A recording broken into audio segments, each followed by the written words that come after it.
Alright guys, had a small but irrevocable problem with YouTube, which meant I had to delete the video. But that's alright, because I got to make it again and mention all the things I forgot to mention the first time. Alright, let's go over the physical aspects of the torch once more.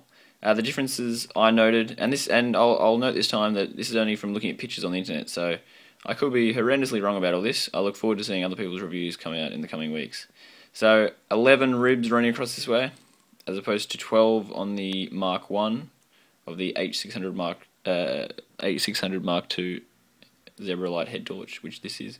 The flat machining at the base and at the top of the reflector there, that's new, which I think means a longer, elongated head, which should make heat sinking more effective. A curved machine along the top and the bottom of the head here, which I think looks pretty cool. A great button, yes, easy to press. I don't think we have anything to worry about there. Working very well. Recessed. You'll notice that there's a slight curve on this aluminium here. I can't feel that, but I also can't rub it off. I think it must be some sort of defect. I'm not sure. Yeah, soft rubber. It feels good. It feels good. The thread, in case anyone is interested in that. And inside, you won't be able to see it very well, but there is a spring there which allows for flat tops to be used. EagleTac 3400 milliamp 18650 battery. It is IC protection. I think that's what you class as a protected battery. It's 68 millimeters long, and I'm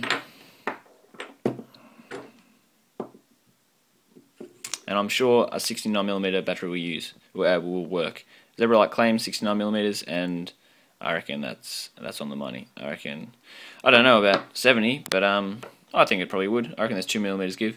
You can see that there wasn't much give there, and you've still got to fit this spring in, but I think there's enough room. When you undo the cap, it really springs off. That's the tail cap. But yeah, I think there's enough space. I think there's enough space for 69 and maybe even 70. But yeah, certainly 68. I'll put the tail cap on.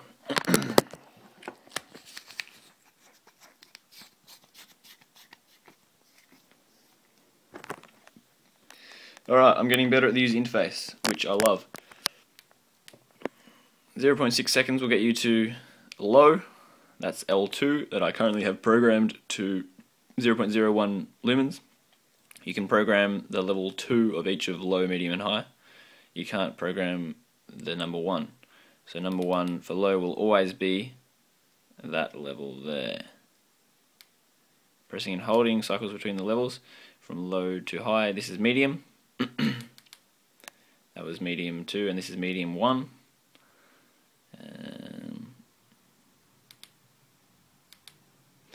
There's your max output, 1020 lumens, which makes the head torch very warm. The whole thing heats up quite a lot. I haven't been able to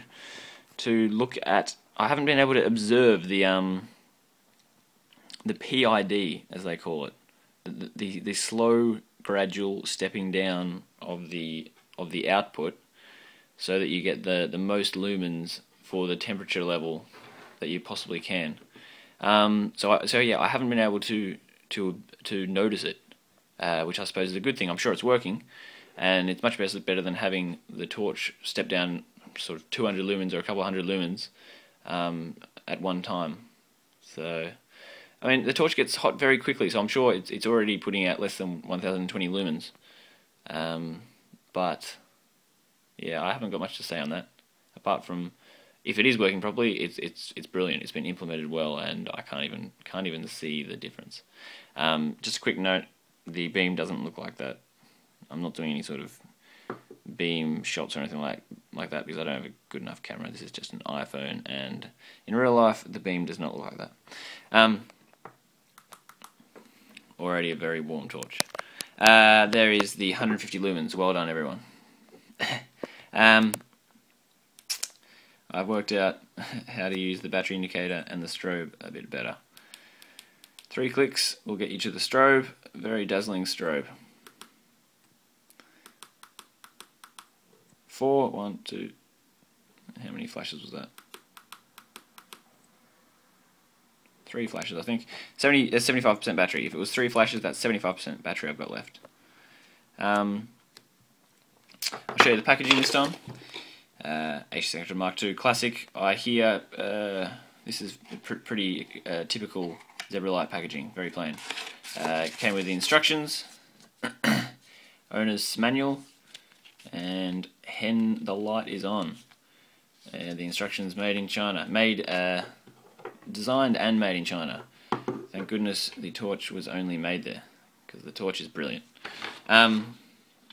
There's the head strap with a strap that goes at the top. I won't put it on, but it's because it's a bit of a pain to get in there, especially with one hand. I don't think I could get it in there with one hand. It'd be a good challenge, but I'm not going to do it. I don't know if it's worth mentioning, but I will anyway. The extra rib that was on the Mark I was above this. This is an indent here for one of the head strap rubber band things. The extra rib was above here. There was one and another one. There was 2. So the head of the torch was a little bit further away from the strap, which I don't know if that means the head is slightly closer to where your forehead will be in this Mark II, and I don't know whether that will have an impact on anyone who uses this as a high-powered, so often on the 1020 lumen setting, head torch. Whether it will become more uncomfortable than it was. If it was sort of uncomfortable but bearable with the Mark I, well, this is producing more power, producing more heat, and possibly slightly closer to your head. I mean, it's very marginal, so marginal. It's only the one step closer. So I'm probably picking up on nothing there, but it's worth thinking about. Yeah, that's everything. Do a quick size comparison. I also picked this one up. It came in the same packaging. That's the 502D, which I really like. That's another great torch. Yeah, it's a really good light. Really good light. Alright, so yep, very happy with my purchase. This thing is brilliant. I'm going to rely on it for many years to come. And I very much look forward to everyone else putting out reviews. And I hope everyone gets their lights very soon. Alright guys, see ya.